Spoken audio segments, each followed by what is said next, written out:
Welcome to 360 Community Sports. I am Alex DeLaverson, and with me is James, no doubt, Dotson. James, how you doing today?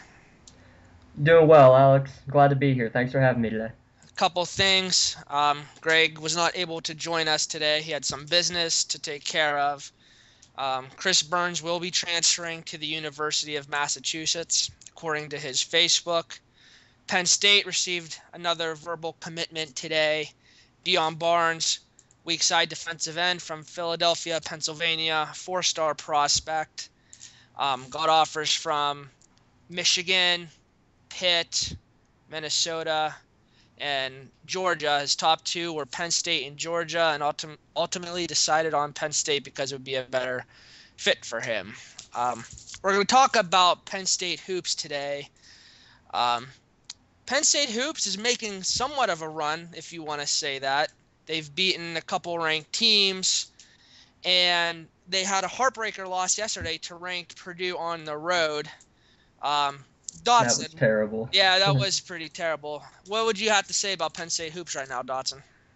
Well, the best way to put it is I'm almost to the point where I preferred when they were struggling terribly every night rather than making me break my heart at the end of every game. Uh-huh. Now, but truth be told, it's about time this team is starting to step up. And I mean, they had now 5 straight games against top 20 opponents. They won 2 of the 3 at home, and they lost the 2 away games, including a game against the would-be number 1 team in the country, by a combined 4 points. So I'm liking what we're seeing. I think we learn more about the team from their losses than their wins. What has contributed to their recent run, would you say? Well, since they lost to Purdue, it was a pretty bad game. They sent Purdue to the line over 40 times in that game. They had double-digit turnovers. They were out-rebounded by about 15. But in those 4 games since, they've out-rebounded their opponent each game. They've shot 50% or better from the floor 3 of the 4 games. And here's a stat for you. Penn State has been, over the last 3 seasons, every year, bottom of the Big Ten in free throws. Last 3 games, 34 for 35 from the free throw line. That's pretty impressive.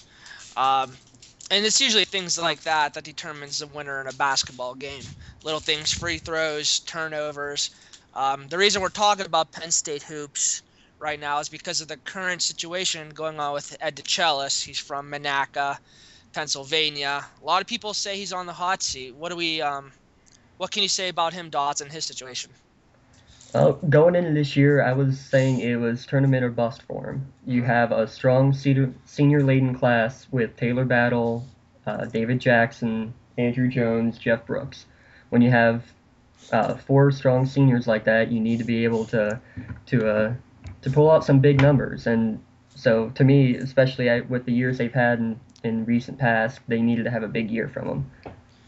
Yeah, there really hasn't been much excitement in Penn State basketball recently. You could also make the argument that the Chalice has somewhat kept them a little stable over the past few years.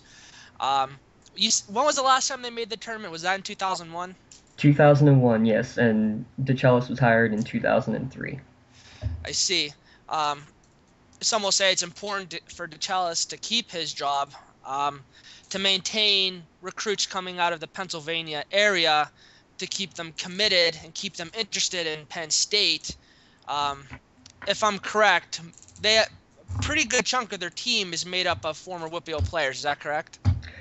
Not as much WPIAL itself. There are 2 out of the WPIAL on the roster right now, which is a huge difference, though, just in the last 10 years. 10 years ago, you would see the team where of the 15-man roster, double digits, 10, 11, 12, would be from the state of Pennsylvania. We just didn't get many out-of-state recruits. Hmm. But since bringing in Taylor Battle, for example, out of Albany, we're now up to there's only 5 members of the roster from the state of Pennsylvania, including one from the Newcastle area. So you can kind of say it's kind of diminishing from what it used to be in terms of WPIAL recruits. It's diminishing in terms of WPIAL recruits, which I mean isn't great. You want to be able to recruit well in your home state, but I think it also though is really big because you have 2 top-notch programs in the state of Pennsylvania in University of Pittsburgh and University of Villanova. So to be able to compete with that is not going to be easy. And that's why you have to look outside of Pennsylvania. And that's what we've gotten. Penn State has finally started to do well, getting Taylor Battle from New York, for example, and then Tim Frazier, who's all the way from down in Texas, brought him up to Penn State. I see.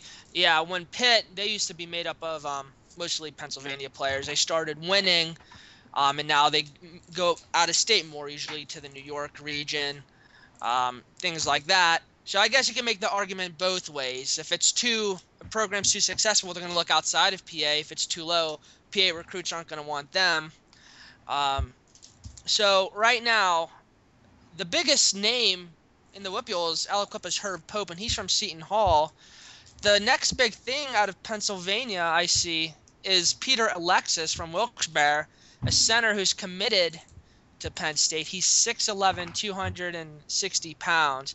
Do you think Ed DeChellis is the type of coach that'd be able to turn Peter Alexis into perhaps the next Aaron Gray, a tall, big man, not highly recruited, but able to get the most out of this player? Oh, I hope so. Because, I mean, if you're able to bring in a big recruit, and big in more than one way, 7 foot, it's unbelievable.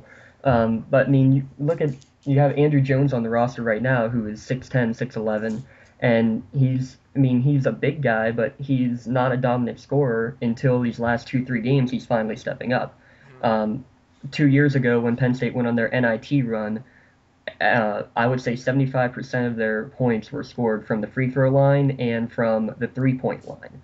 They did not have an inside game. So being able to get a big guy from the state of Pennsylvania to hopefully build up an inside game, and then hopefully when we get Sasha Borovniak back next year, he's a 6'9" forward originally from Serbia.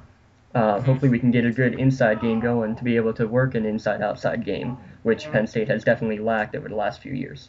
And I'd like to point out, I think I forgot to mention this, Dotson is from Penn State. He's a student up at Happy Valley, so he's kind of our insider to Penn State athletics on 360 Community Sports.